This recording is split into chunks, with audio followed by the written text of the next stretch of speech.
The views and opinions expressed on this program are those of the participants and do not reflect the views of BronxNet or the program underwriters.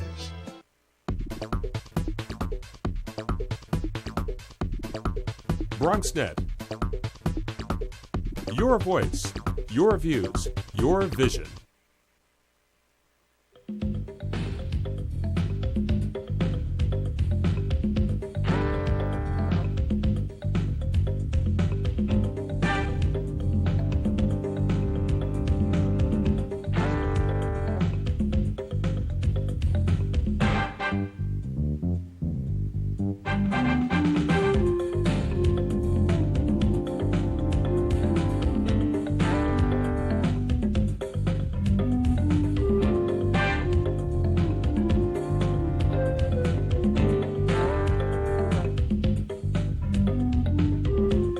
Good evening and welcome to BronxTalk, the Bronx's flagship television talk show. You can have your say tonight by calling into the show at 718-960-7241. You can also email comments to us at bronxtalk@hotmail.com, and we'll read those on the air during a future edition of our program. Well, the Sheridan Expressway has been famously called the highway to nowhere. It links the Cross Bronx to Bruckner Boulevard near Hunts Point. Many community advocates say that it should be taken down and the land reclaimed for the community. But traffic experts and some other advocates say, logically, if you take it down, local roads will see an unacceptable increase in traffic. Tonight, two of those advocates join us from For a Better Bronx. Welcome to Jaime Rivera. Thank you for joining us. Thank you, Gary. And also from Youth Ministries for Peace and Justice, it's Julian Terrell. Good evening. Thank you for joining us. Thanks for having us. Well, Julian, let's start with you. Tell me why you and your colleagues think the Sheridan ought to come down. Well, I mean, there's a couple of reasons. I mean, first and foremost, I mean, like you said, it is a highway to nowhere. I mean, it's only a mile and 20.25, and it's essentially it's not being used properly, as far as the fact that there can be other things that can be put there. You know, the Bronx, we definitely need more housing that's affordable and truly affordable to the community. We definitely need more park space. There's not a lot of space, especially in our part of the Bronx, where you can develop vacant land. So we really try to look and be bold about the places that are not being properly used to open that up for community. We need more jobs, you know, and like I said, if we remove the Sheridan, you know, that's the 28 acres of land that's going to be left there can be used for all of that, and that's essentially what the community wants. There are a number of roadways that people in a neighborhood, any neighborhood in the Bronx, would say, you know what, I don't think I want that roadway in my neighborhood anymore. We certainly would all rather eliminate roads and trucks in favor of green space and the other amenities or other things you think we need. But is there a need for it? It does link up two specific points in a heavily trafficked area. Isn't there a need for this roadway? No. I think one, if you look at the fact that it does happen to link the two highways, but it creates a triangle. And for the neighborhood of Bronx River, you know, that I work in, you have a whole community that's landlocked between three highways. You know, talking about the impact of Robert Moses. You know, we have the beautiful Bronx River right there. There's a lot of work that's being done on the Bronx River as far as, you know, the Bronx Greenway. And our people pretty much can't get to it because the Sheridan landlocks the folks in. So it's creating a fact where people can't even access, you know, the resources that they have in their own backyard. And we feel because it's not as utilized, that if with other work that can be done by the State Department of Transportation, you know, that we can open that up. People can still, you know, be able to drive without too much inconvenience. But, you know, the people who want to be able to enjoy, like I said, you know, the river, some of the other projects that are happening right now, you know, we have that as well. Mm-hmm. Jaime, your perspective is slightly different. Slightly. You know, I understand what Julian is saying and the benefits that it will bring to that local community.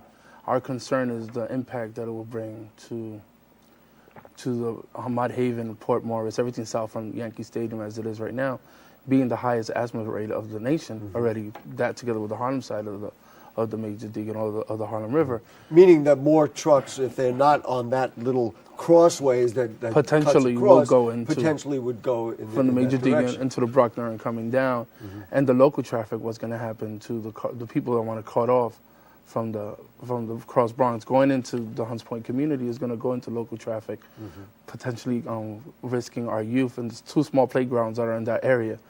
I had discussions with our friends from the Alliance to try to find a way how we could do this kind of work, addressing transportation as a bigger issue, but also where it's not going to benefit one community and negatively impact another.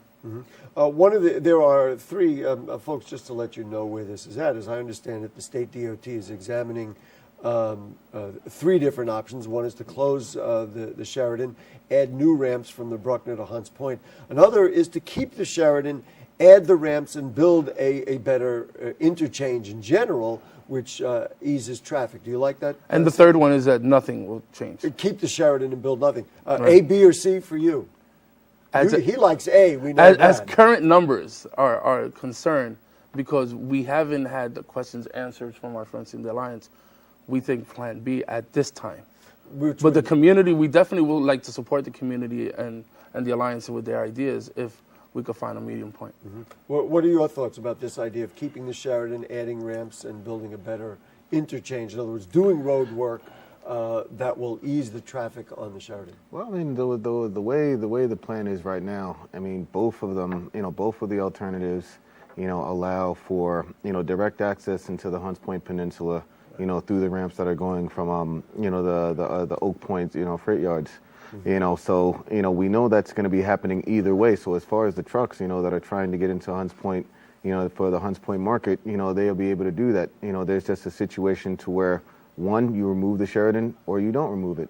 We're saying if the issue is going to be where the trucks can get there without having to cause, public health issues, then there's no need for the Sheridan. Let me just, we're going to take a phone call or two.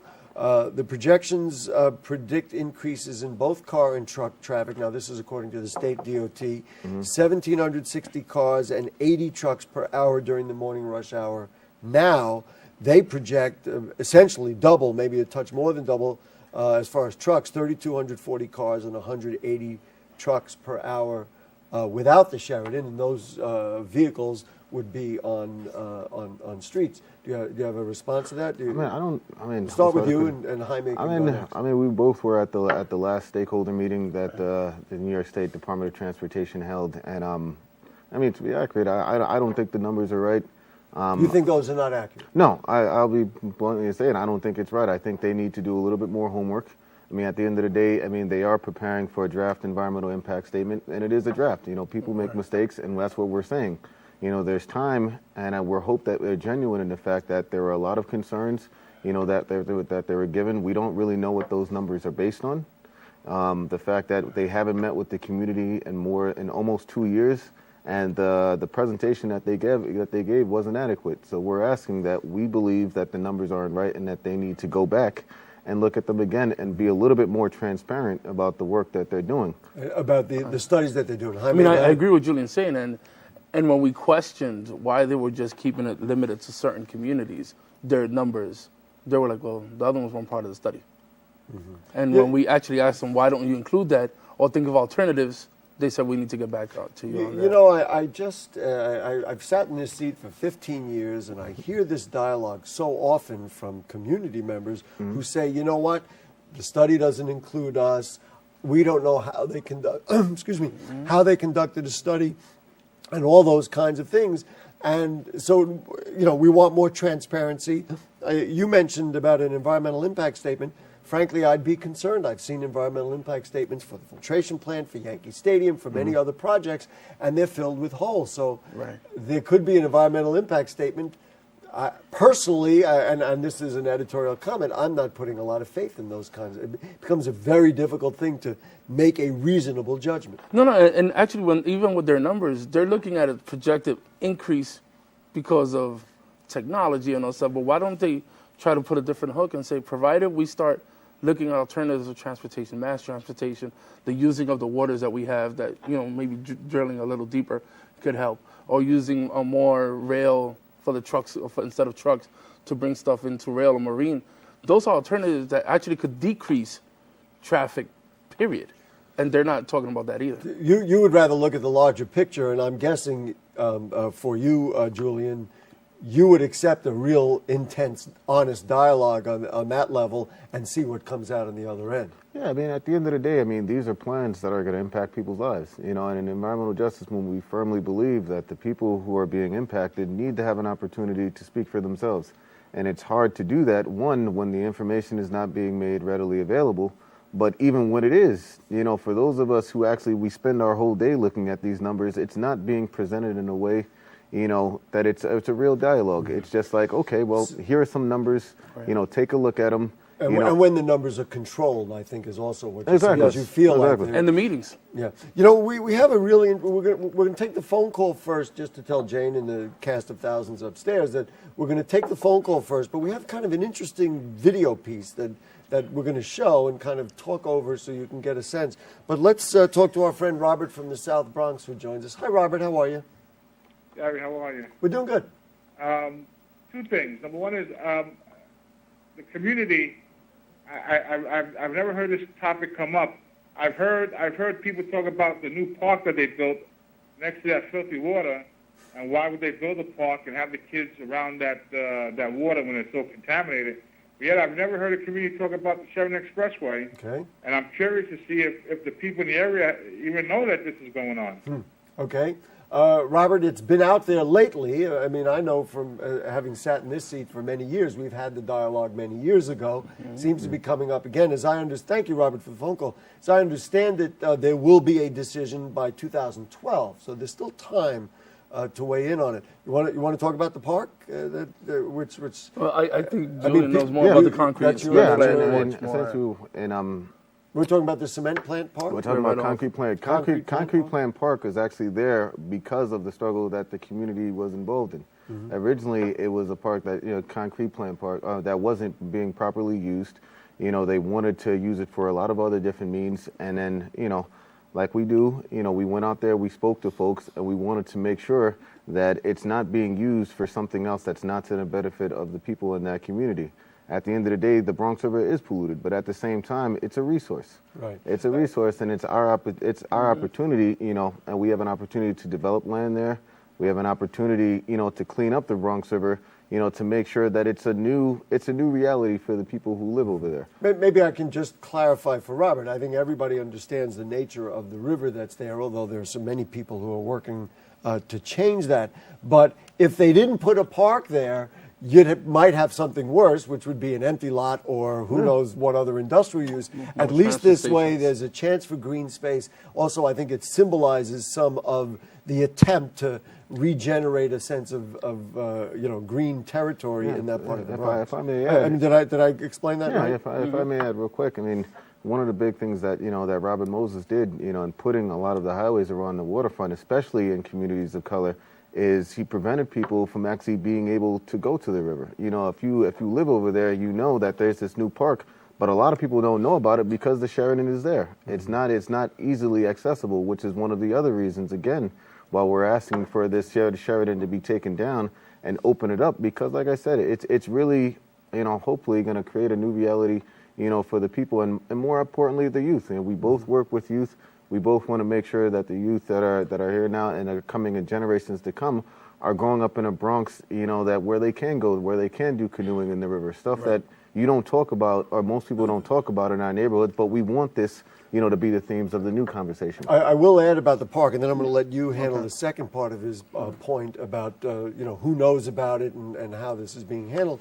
But I've been there for kind of nice art events or events in the evening or performance events.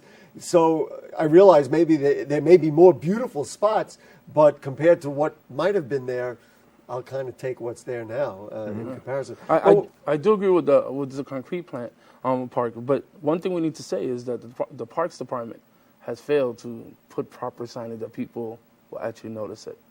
The signage to let them know that the concrete plant park is there and that it's accessible, for the community. And so they kind of did. They haven't done their right somewhat of a job, but not the full job. Right. But what about this notion that Robert said, who's just a regular guy who watches our show all the time? He said people don't know. Do you get the sense that people know or don't know about this, or it's hard? I kind of agree with what Robert said.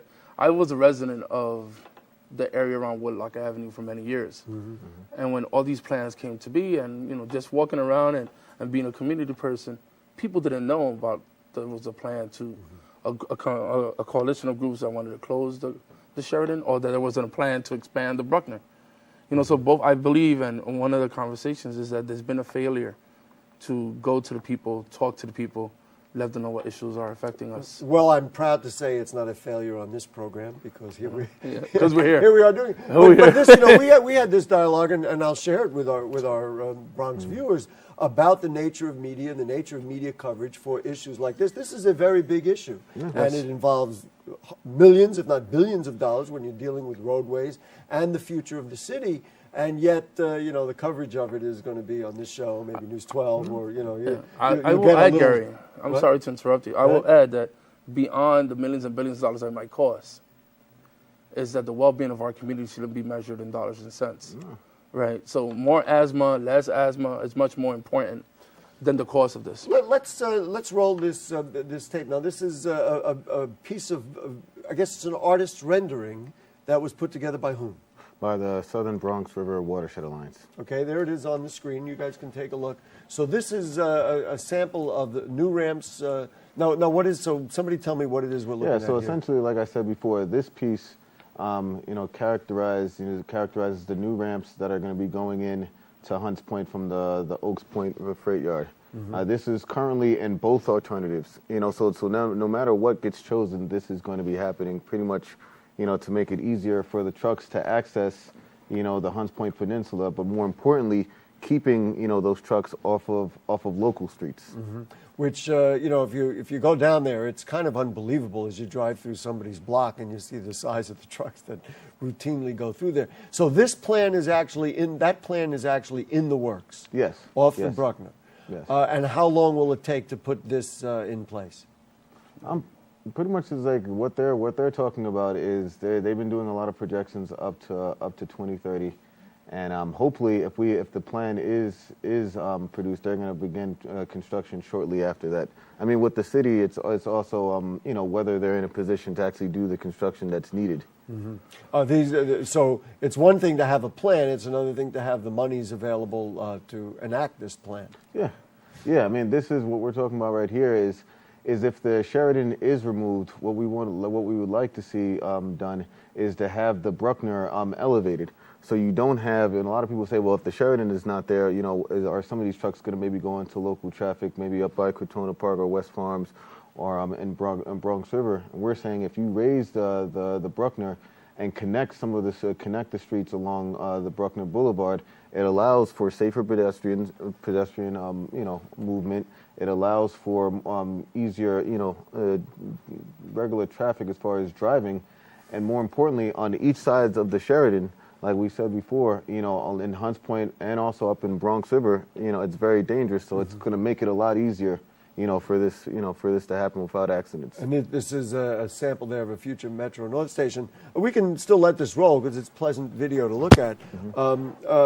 But Jaime, talk to me. Let's talk in general about the notion of raising up the Bruckner Expressway. This would have to be a huge project, and you're talking billions of dollars.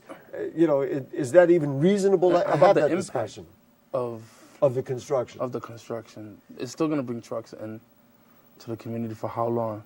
You know? I mean, your friend there said 2030. But it might be a little longer. But at the same time, like I said, I mean, the members of the alliance, we all, you know, work on different issues. But at the same time, you know, one of the things that we wanted to make sure very clear is that we all believe in the environmental justice principles. If we're going to be asking for something, we're not going to ask for something in a way that's going to bring, you know, more pollution to our neighborhood. It would defeat the purpose of asking, you know, to remove an environmental burden in the first place. So even though you gentlemen have a differing opinion on this particular, in other words, you're saying, you know what, I'm very concerned about if you take it down, and your thing is take it down right away, there is an underlying common ground.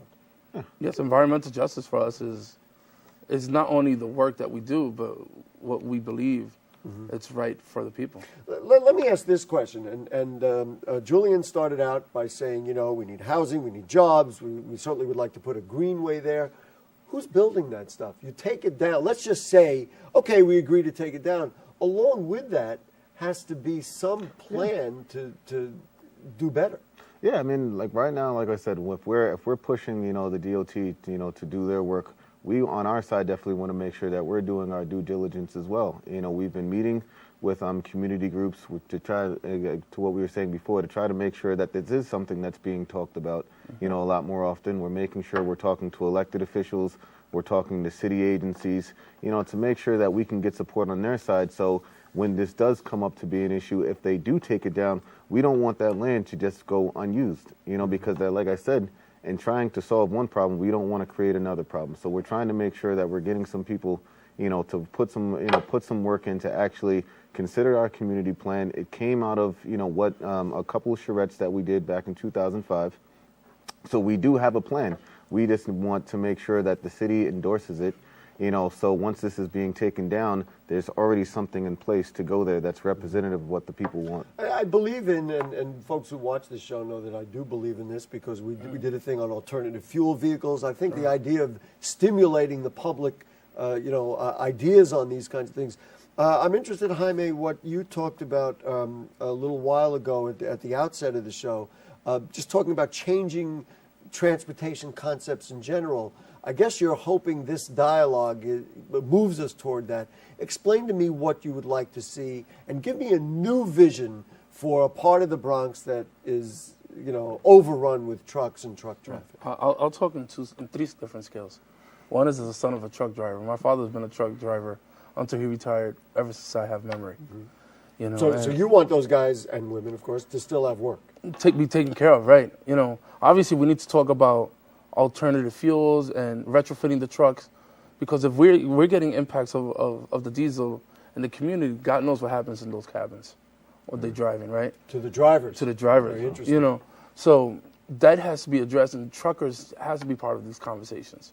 We need to involve the Hunts Point market, the Fulton Fish Market. We need to involve everybody to hear what they say and to get their opinions, right? So as a son of a truck driver, I'm concerned about people's jobs.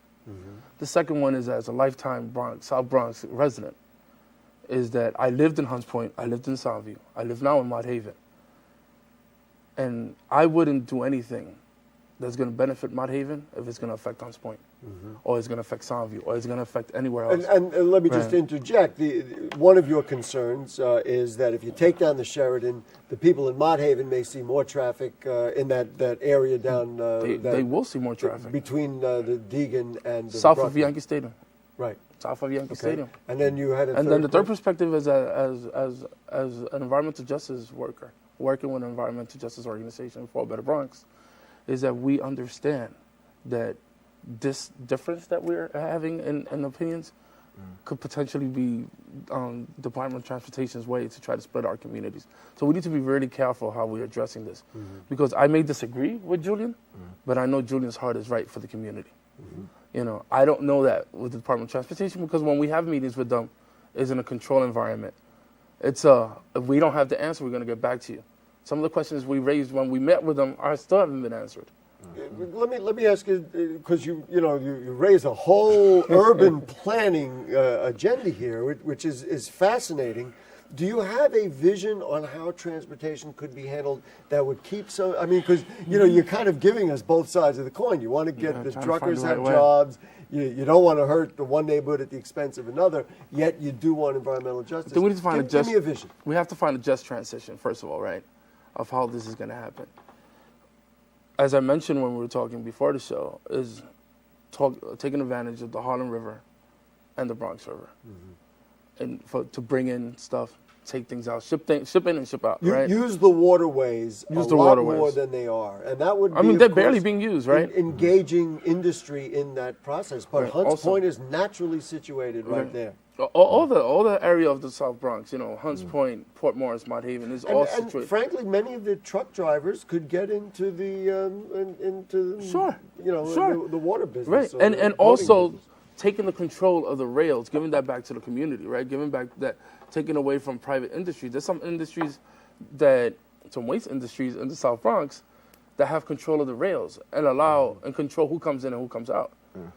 So bringing all that back as part of a plan, right? It has to be the answer. Julian, let's talk about how because you agree with his large vision. You may disagree about some of the particulars of the Sheridan. How does a plan like that in the political structure we have get enacted? Like, who does that? Is that up to the borough president to do that? Does it come to the mayor? I mean, how does that work? We have a little bit of time, and I want to see if you can address that. I mean, as far as the city goes, I mean, obviously, the mayor, our elected officials, our borough president, who's been trying to do his best, for his people. Right. He knows this area as well as anyone. Yeah, exactly, Yes. exactly. I mean, at the end of the day, I mean, as far as who's responsible for the actual planning, that's the Department of City Planning. Right. So we've been trying to talk to them to make sure that they know that there is an alternative. I mean, or at least there is a community plan. There is something, so we're not just asking for it to be torn down and for it to be used for nothing. At the end of the day, we're doing our due diligence. We have, members of the alliance that also are technical assistants. We're running out of time, but one of the quotes I saw from a state DOT official was, "Hey, okay, we take it down. Who's putting up the other part of it?" But both of you are advocating, let's have a full plan here. Let's not just take it down and say, "Good, now you got." And to be honest, it's working in a smart way. It's working when we understand that the DOT understands traffic, but at the same time, there are other agencies that they can be talking to. I'm sorry to interrupt, but we're running out of time. Youth Ministries for Peace and Justice, that's their website, ympj.org. Yep. And then For a Better Bronx, I guess there's a website and there's phone numbers and everything else. Both of you, I want to thank you for joining us. I'm hoping you will have me on your email list, so as this dialogue goes, we can stay in touch with it, because we like nothing more than engaging in dialogue about real visions for transforming the Bronx from what it was to what it can be. Yes, sir. Jaime Rivera, thank you. Thank you. Julian Terrell, thank you. For a Better Bronx, Youth Ministries for Peace and Justice. We need you. Thanks for doing what you do. Right. Folks, if you have further comments or questions on anything you heard on tonight's show or anything going on in the Bronx, then email them to us at BronxTalk@hotmail.com, and we'll read those on the air during a future edition of our program. Archives of Bronx Talk are available at blip.tv. Just search for Bronx Talk. Well, we tried to set up a debate between the candidates in the 86th Assembly District, but quite surprisingly, challenger Hector Ramirez has turned down the invitation. So incumbent Assemblyman Nelson Castro will get the time. He joins us next week. Then on August 9th, we will have the two candidates in the 76th Assembly District. Challenger Luis Sepulveda and incumbent Peter Rivera will square off on Monday, August 9th on this show. Both of those shows, of course, begin at 9 p.m. Bronx Talk Monday nights at 9. Here on BronxNet, Cablevision Channel 67, Verizon Fios Channel 33. One other program note, if you're watching this live, it's tomorrow, Tuesday morning, July 27th. I will be on WNYC talking about the Bronx between 11 a.m. and 12 noon.